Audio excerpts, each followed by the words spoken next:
India ने एक unknown missile test NOTAM issue करके डिफेंस और स्ट्रेटेजिक सर्कल में एक बड़ी हलचल मचा दी है। पहले जो नोटम 2020-21 अगस्त के लिए इशू हुआ था उसका रेंज 1560 किलोमीटर था। फिर धीरे धीरे अपडेट आया और 13 अगस्त तक ये जोन 2530 किलोमीटर तक एक्सपेंड कर दिया गया। लेकिन अब जो नया अपडेट आया है उसने सबका अटेंशन खींच लिया है। नोटम का कवरेज अब 4795 किलोमीटर तक बढ़ा दिया गया है। इसका मतलब है कि इस बार कोई ऑर्डिनरी टेस्ट नहीं होने वाला है, बल्कि एक ऐसा मिसाइल ट्रायल्स होगा जो इंडिया के लॉन्ग रेंज स्ट्रेटेजिक कैपेबिलिटी का एक नया चैप्टर लिख सकता है। यूनोटम ओडिशा के अब्दुल कलाम आइलैंड से स्टार्ट हो रहा है, जो इंडिया का प्राइमरी मिसाइल टेस्ट साइट है और बे ऑफ बंगाल से होता हुआ इंडियन ओशन में काफी डीप तक एक्सपेंड करता है। इस एरिया में सिविलियन और कमर्शियल फ्लाइट शिप सबके लिए एंट्री रिस्ट्रिक्टेड रहेगी, क्योंकि मिसाइल टेस्ट में सेफ्टी के लिए एक बड़ा डेंजर जोन बताया जा रहा है। इस बार का डेंजर जोन इतना बड़ा है कि देखने से लगता है कि या तो एक इंटरकॉन्टिनेंटल बैलिस्टिक मिसाइल टेस्ट होने वाला है या फिर कोई hypersonic missile trials. Defence analyst का मानना है कि ये शायद अग्नि 6 मिसाइल का टेस्ट हो सकता है। अग्नि 6 के बारे में अब तक कोई ज्यादा ऑफिशियल डिटेल्स नहीं आई है,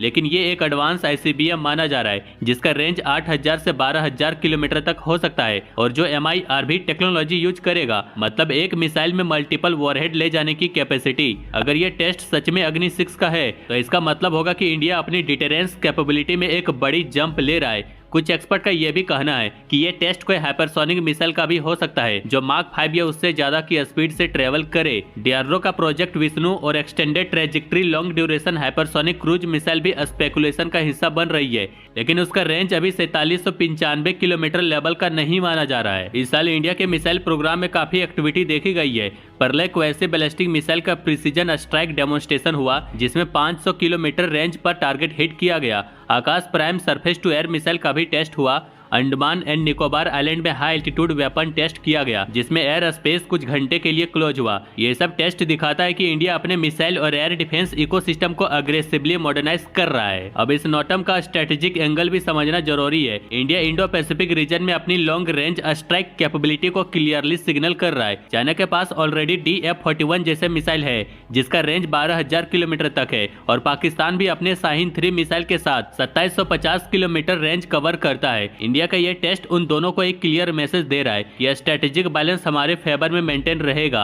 ये एक डिटरेंस पोस्चर का हिस्सा है जिसमें एनिमी को पहले से पता रहेगा कि हमारी रीच और स्ट्राइक पावर कितनी स्ट्रॉन्ग है। 20-21 अगस्त का टेस्टिंग विंडो अब सबकी नजर में है। डीआरडीओ ऑफिशियली मिसाइल का नाम तभी कंफर्म करेगा जब टेस्ट हो जाएगा, लेकिन अब तक का ट्रेजेक्ट्री, जोन साइज और टाइमलाइन देखे तो लगता है कि ये एक high range strategic missile test है। अगर ये सफलतापूर्वक होता है तो इंडिया के मिसाइल आर्सेनल में एक ऐसा वेपन ऐड होगा जो वर्ल्ड के टॉप रेंज मिसाइल क्लब में हमें परमानेंटली प्लेस करेगा। इसका मतलब होगा कि इंडिया की strategic deterrence capability Atlantic ocean तक रीच रख सकती है और नॉर्थ ईस्ट एशिया से लेकर अफ्रीका के कोस्टल एरिया तक कोई भी टारगेट रीचेबल हो जाएगा। अब बड़ी बात यह है कि ये टेस्ट सिर्फ एक मिसाइल ट्रायल्स नहीं बल्कि इंडिया के आत्मनिर्भर भारत मिशन का भी एक प्रूफ पॉइंट होगा।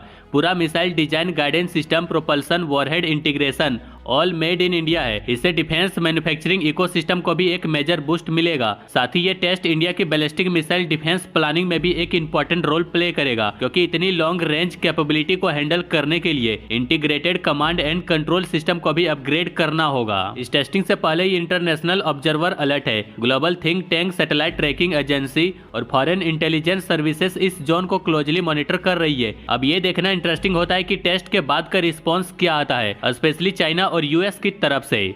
तो आज की इस वीडियो को बस यहीं तक रखते हैं। बाकी लाइक, शेयर, सब्सक्राइब जरूर करें।